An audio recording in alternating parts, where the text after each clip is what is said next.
ক্রিকেটের মাঠে আবারও ফিরলেন তারকা খেলোয়াড় নাসির হোসেন।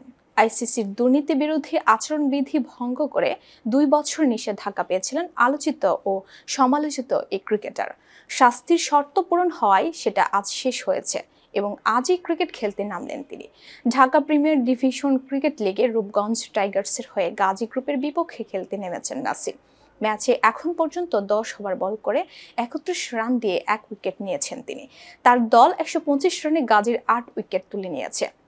এর আগে 2021 সালে আবুধাবি টি10 লিগ খেলতে গিয়ে আইফোন উপহার পাওয়ার তথ্য গোপন করেছিলেন নাসির। ফলে 2024 সালে আইসিসি তাকে সব ধরনের ক্রিকেট থেকে 2 বছরের জন্য নিষিদ্ধ করে আইসিসি। এর মধ্যে স্থগিত নিষেধাজ্ঞা ছিল 6 মাসের। উল্লেখ্য, জাতীয় দলের হয়ে 19টি টেস্ট, 65টি ওয়ানডে ও 31টি টি20 খেলেছেন নাসির হোসেন।